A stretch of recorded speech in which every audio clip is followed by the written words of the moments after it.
Every veteran has a story, some filled with sacrifice, some with struggle, some with triumph. This is a place where those stories are heard. From service to survival, from battlefield to brotherhood. Welcome to Warfighters United. Real veterans, real conversations with real impact. Welcome to Warfighters United. Today with me, I have my guest. He served 22 years in the U.S. Army, logged over 1,000 hours as a helicopter pilot, deployed to Iraq. He also was a state rep, a senator. Now he controls the 7th District for the U.S. Congress. Congressman Tom Barrett, welcome to Warfighters United. Yeah, thanks for having me on. Now, as I was just reading what you were doing, when you're in the middle of all that, how did you imagine one day you'd be sitting in Congress fighting for the people that you served alongside of? Yeah, well, I think I see this really as a continuation of the service I did in the military and finding that purpose behind what I was doing when I was a teenager. When I flew out to basic training, I'd never been on an airplane till I flew to my first, my first airplane ride to basic training. And then from there, as a young private over in Korea, I was there when 9/11 happened. And then really my career in the Army changed significantly, like so many other folks of our generation, that dramatic shift in events really defined our generation. And so I ended up spending 22 years in the Army. I did serve in the state legislature at the same time for about 8 of the years that I was finishing my career in the Army. And really, I see the job that I have in Congress as a continuation of that. And one thing that I talk to a lot of veterans about is finding that purpose. A lot of folks come home, and when they separate from the military, they have a hard time really identifying a purpose behind what they're doing next that is in replacement to what they did when they were serving in the military. And I think finding that purpose is really important. I've certainly noticed that having a purpose behind what I do is really, really important for me. Well, I mean, I know you changed a lot of veterans' lives, and you're still changing veterans' lives, their families, with all these new bills that you got coming out. You're also the chairman of the House Veterans Affairs Subcommittee on Technology and Modernization. For veterans listening who may not know what that means day to day, can you walk us through what kind of role that actually looks like and Yeah. why it matters so much right now? Yeah, I guess all of your viewers and listeners are not glued to C-SPAN, where we get dozens of people that watch our subcommittee hearings on a weekly basis. But really, the biggest effort that we've undertaken on my subcommittee is the modernization effort around the electronic health record that the VA has. So the VA has the largest compilation of medical records of any organization in the country, and larger than most other ones in the entire world even. Obviously, the archive of records that veterans have is substantial. And between each VA facility, they can't really share records very easily with one another. They've all kind of evolved uniquely within that particular hospital system. And they also can't collaborate or coordinate with outside civilian healthcare providers. So a number of years ago, there was an effort undertaken to modernize and upgrade the department's medical record system. When they first rolled it out in a limited basis, it had a huge problem, failure rate, and everything else. So they paused it while they retooled the whole program. Along the way, the company that got the contract, Cerner, which is one of the main competitive electronic health record companies, was acquired by Oracle, which of course is a huge technology company. And then as I got elected to Congress, they announced that they will be really taking the next step of rolling out this health record system in Michigan as the next state to get it, which we just had happen back in April. About a month ago, Michigan was the next state to get this upgrade. And, it's not without small problems here and there, but so far we are watching carefully to see how this implementation works. And ideally, at the end of this process, every VA hospital will be interconnected with one another. So our veterans that travel down to Florida times of year, they go to Arizona or they visit family somewhere else, will be able to access their medical records if they walk into a VA hospital. And then also veterans who receive services outside of the VA will be able to integrate that in far more easily. And that's been a big issue. I know. Huge issue. If you go to Battle Creek for mental health, because they're known for mental health, and you go to Ann Arbor for regular health care, Yeah. to see a doctor for your medical needs. Yeah. they don't really talk to each other. And, Yeah. they have to go to 4 different screens to find out where those appointments are, and, Yep. because they don't interconnect. And the outcome of that is that veterans don't get the quality of health care that they should be getting. I'll give you another example. Just within my own family, my father-in-law came to visit us last year at Christmas, drove up from Oklahoma where my in-laws live, and he gets his health care typically through the Tulsa VA hospital.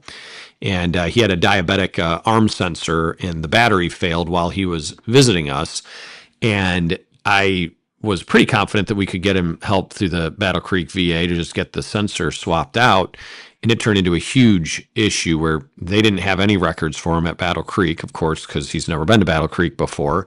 The Tulsa VA could not easily send it to Battle Creek, but Battle Creek didn't even know that he was a veteran because he's not enrolled through the Battle Creek VA. It's not like he carries around his DD 214 when he travels to Michigan, so he wasn't even enrolled into the system there.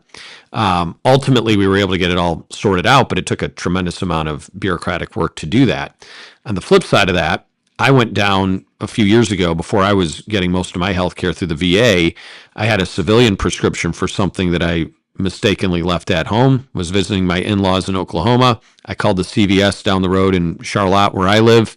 They were able to call the CVS in Claremore, Oklahoma, where my in-laws are, and I had my prescription in 45 minutes. So why it's so easy on the civilian side and so difficult on the VA side is something we have to work our way through. So that's been the biggest task we've taken on in the subcommittee that I have the privilege of leading, but it's been other efforts as well, the digital GI Bill and other things that we've tried to undertake to make sure that veterans have the technology available to them that makes the access to their benefits or healthcare the easiest that we can make it, and hopefully seamless in the background. All this technology stuff shouldn't really be front and center. It should be kind of something in the background that is going on that veterans are able to just interface with without a tremendous amount of hardship. Yeah, because that can get quite detrimental when you get a guy with severe PTSD. Oh, sure. Trying to go through all these channels, and sometimes they just give up. end up giving up. Yeah, that's one of the biggest issues we see with veterans is that the fatigue that they suffer trying to work through the VA process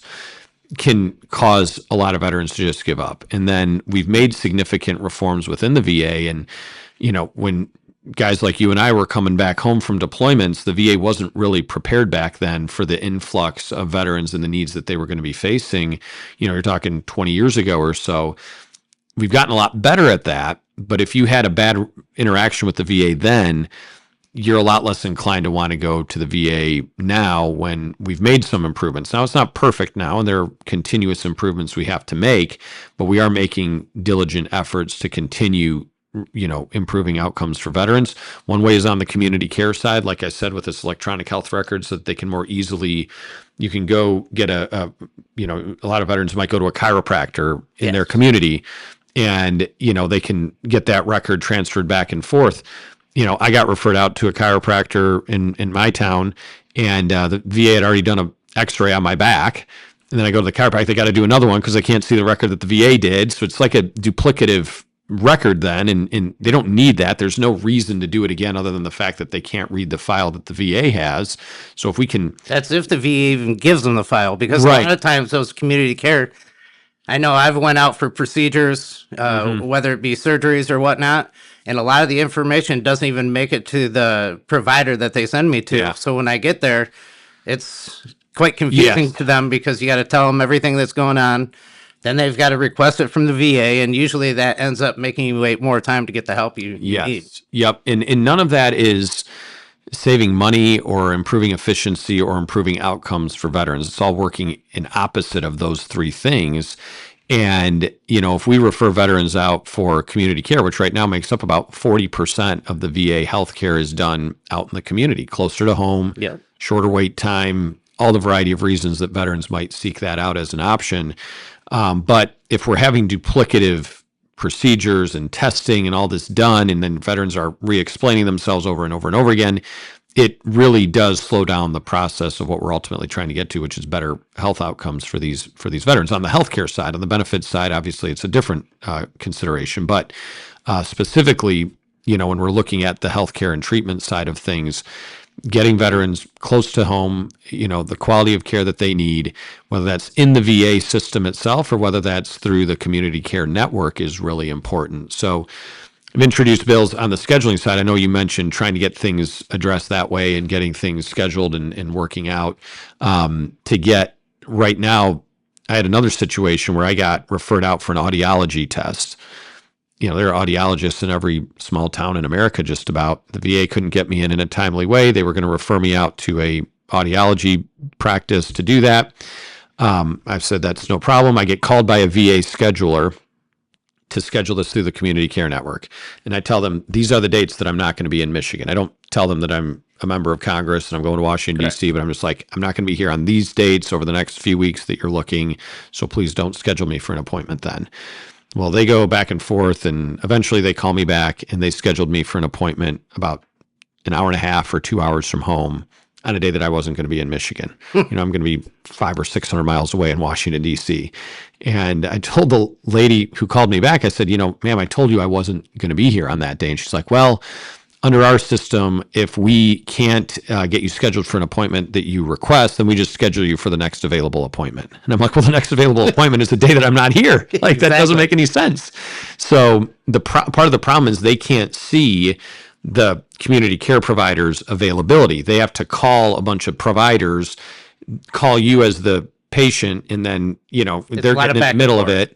And so what we did through a bill, they have a pilot program right now that we're trying to expand and make nationwide through the VA, where they get people enrolled to the community care program, providers that do these services, that they can then see their appointment times that they have available. And then you as the veteran get contacted by the community care coordinator, and then they can see that on Tuesday of next week at a place 20 minutes from your home, there's an availability at 2 p.m. If you want to wait an extra week, they got something closer to home that's on a Monday morning or whatever. You can have a lot more say about your schedule then, and they can far more easily see that interfacing, and they can schedule a block of time with the provider that way. So little things like that are important.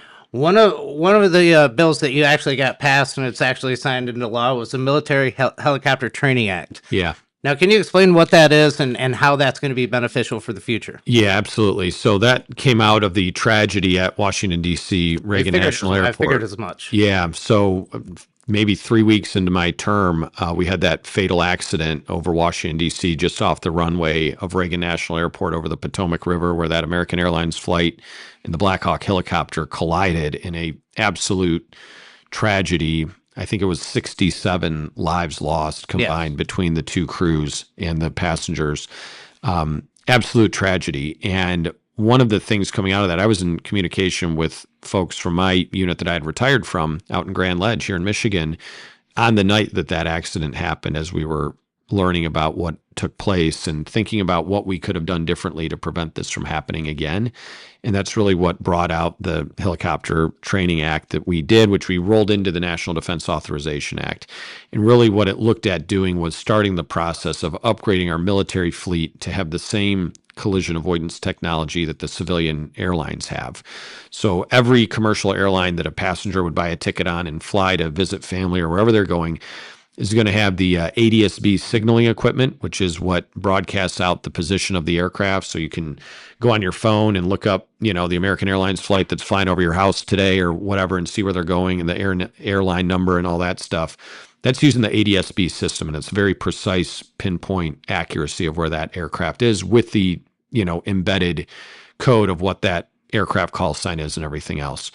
In addition to that, they have TCAS, which is the collision avoidance system that alerts pilots in the cockpit if they're getting too close to one another. The last step that it will do is give them what's called a deconfliction alert, or a deconfliction signal that they have to follow, which basically tells one pilot usually to climb and another pilot to descend so that they don't inadvertently fly into one another. Gives them a number of warnings ahead of time. And then the last is that resolution advisory that tells them how to deconflict their location. Well, our military aircraft don't have that on board. Generally speaking, virtually all of our military aircraft don't have it on board. So what my bill is doing is starting the process of upgrading our fleet to do that. It's doing a feasibility analysis for tactical reasons and for other coordination to make sure that we can put this technology safely on our military equipment. And then in this year's NDAA, it's my hope to get the funding approved to actually go forward and do that. Now, we're right on the cusp of an upgrade to that collision avoidance technology. So I'm hoping we can invest in the newer technology that will be coming online very quickly and very soon. The NTSB report and the aftermath of this accident really looked at making sure that we do that. And it's my hope that we'll be able to get that done as well. But the first domino in that was what we were able to get into the National Defense Authorization Act last year to really begin that process. And then we're taking efforts underway. I'm on the Transportation and Infrastructure Committee to change some of the civilian airline practices and things like that. But one of the biggest tragedies to come out of that accident in Washington, D.C. was that the American Airlines flight had ADSB signaling broadcasting out their location. The military helicopter had ADSB in receiver. They had an antenna to receive that information, but they were not broadcasting it out. The American Airlines flight did not have an ADSB in receiver to know what was around them. It's not required currently, and most civilian airlines do not have it. The American Airlines flight had the collision avoidance TCAS system, and the Army helicopter did not. Layer on top of that, them flying a little bit too high for what the corridor required. They almost certainly identified the wrong airplane that they were going to be, going around. Like they thought that they were going to be steering around an aircraft that air traffic control advised them of. And we have pretty credible expectation that they identified the wrong airplane that they were avoiding, which inadvertently took them right into the path of the one that they ended up colliding with. So a variety of issues. I'm confident that if they had had that collision avoidance technology on board, they would have prevented that accident from happening. Now, being a pilot, have you ever had any close calls like that over your 22 years? Not as close as that would be. Now, we've had a few things that raise the pucker factor for sure. Usually dealing with like inclement weather and being close to the ground and lower visibility, or you hit a patch of fog that you weren't expecting, things like that. Thankfully, I didn't fly. Most of my flight time was not in super congested airspace, and it was in more rural, open areas. And that's part of why the Army doesn't invest in this collision avoidance stuff. Number one, the Army's cheap, and they're always going to be that way. It's no different than any other branch of the military. Yeah. Right? They're the cheapest thing. Just like the Marine Corps. Yes. We're even cheaper. Yeah. You guys get the gear way before us. Yeah. And when you're done with it, we get it. So I totally understand that aspect. So, the application of collision avoidance technology in tribal Afghanistan isn't really all that necessary, but it really neglects the fact that so much of our training flights now are done in congested airspace. And that specific flight was both training and sensitive in nature. They were practicing like the evacuation route out of Washington, D.C. in the event of an emergency. So obviously that's a sensitive type of mission that we don't want to broadcast out what we're doing. But when you come back over the airspace right in front of the runway, you do want people to know where you are. You do want other aircraft and air traffic control to know where you're at. So having that technology. The other thing that happened is that ADSB equipment, they had it on board. There's some evidence that the crew tried to turn it back on, but it wasn't working, and they had no idea. It hadn't been working in like 2 years, and that's where they didn't even know. The bill it states every 90 days it's got to be upgraded and checked. Yes, they got to test it at least every 90 days. That was really in coordination with the NTSB and with other aviation safety groups to say what's an appropriate process or milestone to check this. And the Army did do an emergency order where they had to go out and test the ADSB equipment on all the aircraft right after this crash happened. But of course, that's after the fact when 67 people have died. Of course. Obviously unintentional, but these are things we got to be thinking about ahead of time to prevent them from happening again. Yeah. So you've had 3 other bills that just passed through the House, going on to this next steps. One of them I was really interested in was Gold Star families and our catastrophically injured. Yes. That hasn't been upgraded, I think it said, since 1993. Yeah. Yeah. So maybe you could explain a little bit about that and tell our Gold Star families what's maybe coming here in the future. Yeah. So it's the Sherry Briley and Eric Edmondson Veterans Benefit Act that really increases benefits for 2 really what I think are two most deserving populations. One is the Gold Star families that you pointed out, the surviving widows and children of service members who are killed in the line of duty. It's actually named for Sherry Briley. Her husband, Donovan Briley, was one of the pilots on the Black Hawk Down tragedy in Mogadishu back in the 1990s. And their benefits have not been updated since the 1990s, like you pointed out. The other group is the most catastrophically injured and disabled who generally need round-the-clock care by their families.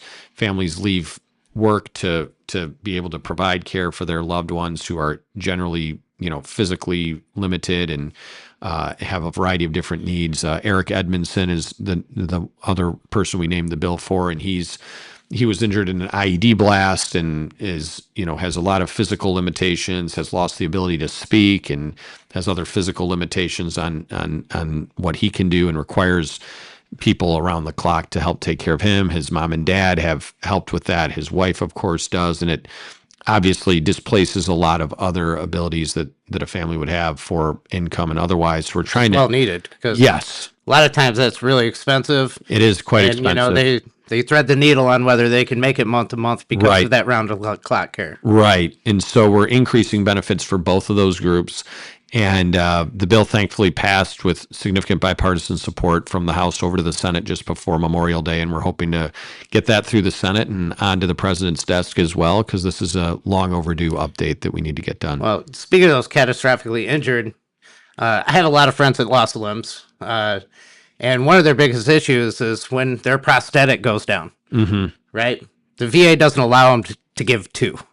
They only get one. Maybe something that should happen is for our guys that lost limbs, maybe they have a backup limb. So if Sure. if the prosthetic goes out, they're not waiting 3 weeks on one Yeah. leg to get it. And I've seen that to be quite an issue when it comes Yeah. to our people that have lost those limbs. Yeah, I had not heard of that specific issue happening to people, but it's certainly something we can look at and see if there's a way that we can nudge the VA in the right direction on making sure that veterans get the full complement of livelihood that we can provide for people to restore as much functionality as we can.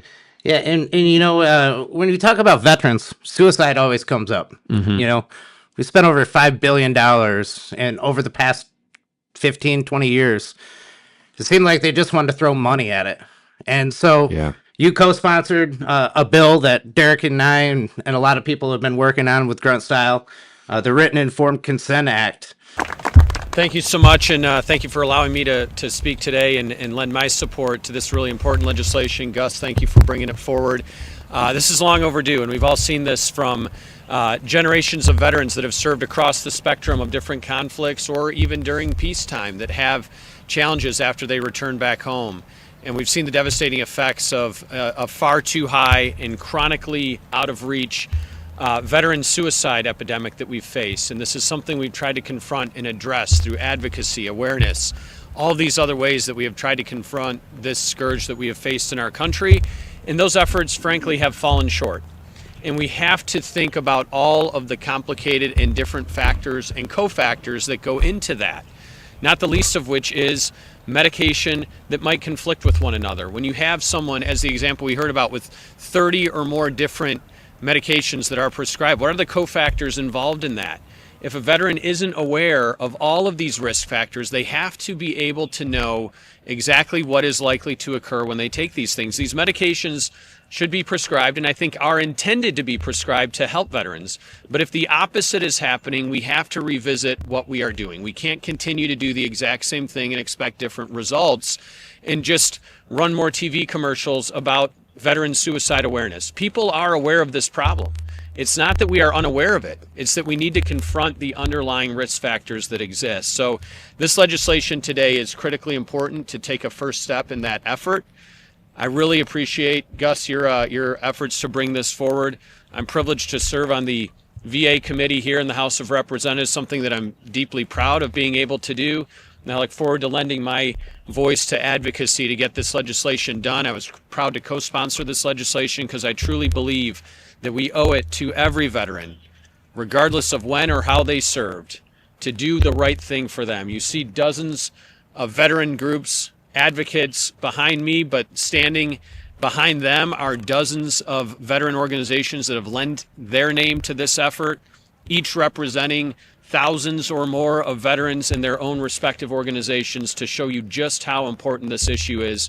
We owe it to them to get this done. I'm proud to be here today, and I look forward to getting this across the finish line. So thank you for having me. What difference do you think that would make? I know what difference I think it would make, but on your end, you get to see a lot more than I do about VAs across the nation. Do you think that could help, benefit us from the suicide rate that we're all facing? Yeah, and to your point, if we were fixing veteran suicide already, we would not be exploring new methodologies for doing that, but we're not. I mean, we're spending a lot of money. A lot of it is well-intentioned. I mean, I think everybody in the suicide prevention, especially on the veteran suicide prevention space, is well-intentioned with what they're doing, but we have to acknowledge that a lot of it isn't working. There are some things that probably are and many things that are not, and just continuing to appropriate and throw money at it without looking at whether or not it's working is a dereliction of what we should be doing in Congress to make sure that we're actually getting the results that we set out to do. And really, one of the risk factors for a lot of these mental health drugs that have been prescribed to veterans is that suicidal ideation is one of the leading side effects of that. Yes. And there appears to be some pretty credible evidence that the types of mental health traumas that veterans tend to have more acutely may have a higher risk factor for suicidal ideation mixed with these drugs. And then some of these drugs are, you could have many veterans have multiple prescriptions. Many of Calley Pharma. Yeah, many of the tragedies that we've learned about, these veterans were on a multitude of different prescriptions for mental health conditions that they were suffering from.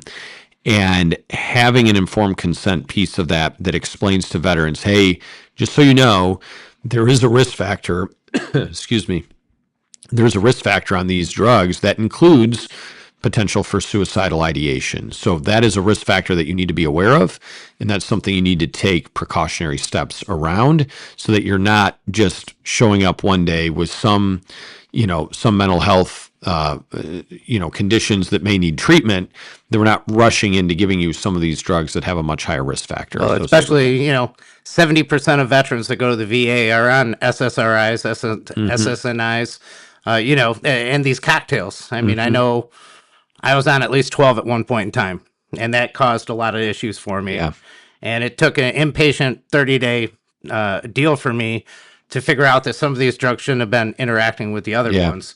And they synergize in bad ways sometimes. Yes. And they can interact within your body in ways that you didn't know or anticipate, or you kind of take for granted that a practitioner is going to, really watch and gauge all of this. And again, I'm not suggesting that they're out there trying to, prescribe to veterans and cause harm, but I think we have to face reality that a number of these drugs have a high risk factor associated with them that seems, again, to be more acutely pronounced within the types of mental health traumas that veterans have suffered. Well, and even within the VA system, that's something that as we start implementing that in the future, you guys will be able to tell what's working and what's not. It's not like the system out in the United States where there's no communication between all these hospitals and and I've joined the, I think they call it the PATH Caucus, which is looking at alternative therapies and treatments for veterans around mental health, whether it's, microdosing of certain psychedelics and things like that. Ibogaine is about to go through the House. Yep. Here in Michigan. I'm actually going to be there at noon tomorrow for that bill to, we just had a press release last week for it. So we're really trying to push the VA to look at innovative new methodologies for how we treat some of these things. And we've got to figure it out. We can't continue down the path that we're on. And the secretary has been very clear. He's like, look, we'd spend triple what we spend on suicide prevention if it were going to result in, reducing or eliminating veteran suicide. But the fact of the matter is we continue to spend money on it without really necessarily moving the needle on getting to the outcomes we need. So we've got to figure out new ways, and we got to challenge ourselves. If what we're doing isn't working, let's look at different. Yeah, let's look at different things. Yeah, and so that written informed consent act, last time it was looked at was December of last year. Mm-hmm. And, what do you think it will take to move that needle forward in the written consent act? Yeah, I think it's going to be awareness and a bandwidth thing. It's like anything else. There are a lot of ideas that come to Congress. You've got, 435 members of the House that all think they've got great ideas for how to fix the problems in the world. Yes. You only got so much bandwidth and hours in the day in which to do it. So I think it's building that awareness, building that presence within Congress, and really moving with the people, like the chairman of the committees, subcommittee and the full committee, to look at this stuff and bring it forward for consideration. And I'm having those conversations. They're going in a positive direction. Mm-hmm. But I think the more veterans we have that are expressing their opinion on that is going to help get it the attention it needs. So you have what's called a blueprint for a better America, and you have five straight talking points. Maybe you could tell our listeners what the blueprint for a better America is and why you think that's so important. Yeah, well, it's kind of a reflection of a lot of the frustrations that I felt before I came to Congress and the things that I felt we needed to do. I spent a year after I got elected, really observing and taking into consideration a lot of the ways that Congress is and isn't working. And so I'm like, well, what can we do to challenge that? One of the biggest things in there is a lack of trust in government, right? Like, we are a low trust society right now, whether that's government, whether that's institutions, universities, medical systems, so-called experts. Like, we now, because of the failure and that breach of trust that we've had by all of these institutions, we're now a low trust society in that sense. So I'm like, well, what can we do to restore some of that trust in government? Well, I think things like reasonable term limits on members of Congress is a good thing. Introduce legislation around that. Banning stock trading by members of Congress, because whether people are using information, appropriately or not, I think that the end result is that we have completely lost confidence in members of Congress as it relates to that. When you see members going in who have a modest level of wealth and they leave, astronomically wealth. Yeah, it's totally unreasonable to think that was all done above board. It just, again, we violated the confidence and the trust of people there. Other things that, would extend some of the revolving door around lobbying and everything else that happens as members go in and leave office and everything. So that's a big, important piece of it. Another piece that I've taken on more recently is changing, that's probably interesting to your listeners and viewers, is the authorization for use of force reforms in Congress. Okay. Both of us have, deployed in these endless wars that have taken place in our country. And I set out that, if I'm ever elected to Congress, I want to make sure we never make those same mistakes again. I introduced both a bill and a constitutional amendment, because we're trying to consider it on two different tracks, that would limit the timeline for any new authorization for use of force that Congress would consider would have to be revisited at least every 5 years. Yeah. So Congress could certainly authorize force in a certain conflict, and that could very well be justified, but we shouldn't set it on an autopilot. One of the proudest votes I took, you asked me about serving in the military, serving overseas, coming home and going to Congress. Well, December of last year, almost 17 years to the day after I came home from my deployment in Iraq, I voted as a member of the House of Representatives to actually close out the authorization for use of force from the Iraq War. Okay. It had been dormant, it hadn't been used, but we still had the 1991 Persian Gulf War still on the books as an open conflict. And the war in Iraq was still an open conflict on the books as well. I think that it was necessary to bring those to a close. I think it was absolutely paramount that we don't continue to have these things just lingering around that way. And 17 years after I come home, I'm on the floor of the House of Representatives voting to close out the war that I had been deployed in. Like, 17 years later is a ridiculous threshold. I think, the war in Afghanistan that took 20 years, if we had had a point of revisiting that every so often, Congress could have had reforms that were imposed, and we could have had, a resolution to the conflict. It felt, especially in Afghanistan toward the end, that we were basically just treading water there with no clear intent on how to win or how to leave, but just kind of perpetuating along. And I think a lot of friends of mine, and probably friends of yours that deployed to Afghanistan, especially in the later part of the conflict, were really just looking to get through their deployment as best they could, because there really hadn't been a prescriptive mission that Right. we were really. They were just there. It's like, what's being our there. mission, right? Like, what is our mission at that point? And I think having a clearly defined mission and an end date that we can point to, and Congress can always reauthorize these things. If we get to the end of 5 years and we have to keep going, Congress can vote to reauthorize, but we shouldn't just send it out there for 20 years and never, Never revisit it. Exactly. So that's a big piece of it as well. We're looking at reforming healthcare, housing, a bunch of things that are necessary that I think are some of the biggest challenges America is facing.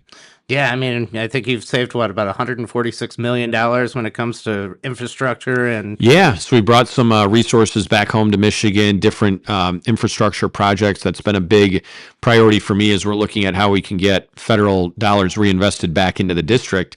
The two criteria that I have really are public infrastructure and public safety, and how we can, put our federal dollars to work in those ways. I mean, we've had a decline in murder rates in Lansing, which is great to see. We put money into a mentoring program for young men and women in schools so that they're not being, recruited by these gangs at younger and younger ages. Because when they're minors, they're able to, get a less serious consequence if they get arrested or caught in the commission of a crime. So these gangs are targeting younger and younger people intentionally for that.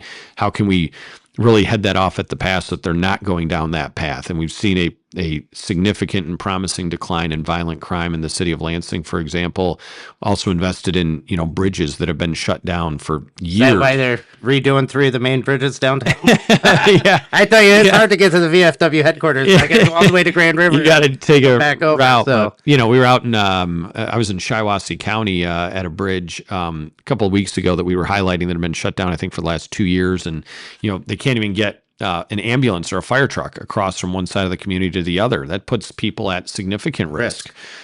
Same thing with getting kids to school on the school bus. If you can't drive over the bridge to get to school, you're taking a much longer route. Kids are on the bus a lot longer. It adds to problems that way. There's one Clinton County as well that we were able to get some funding for.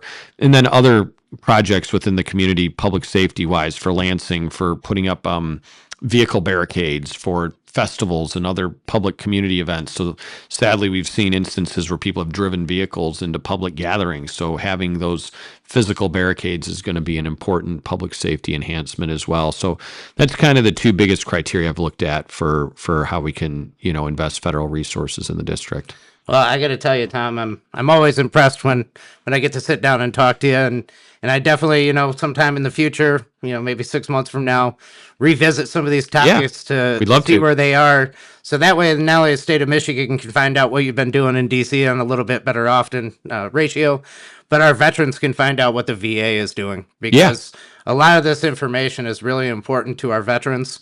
And I'm just glad that you're out there fighting for us. Thank you. I definitely don't take it for granted. I feel an obligation to represent the men and women that you and I served with that didn't have the opportunity to come home and go serve in Congress. Like, what would they expect of us to go carry on that challenge that we have? And, I'm a little sentimental about it being the 250th anniversary of our country and everything. Like, what are we going to do to ensure another 250 years for America? Because when you and I are long gone, and our kids, our grandkids someday, and, as I say, the generations of Americans not yet born, what are they going to think about us in this time that we had now to lay the tracks for another 250 years for America? And it, it's decisions we make today, and I take it seriously.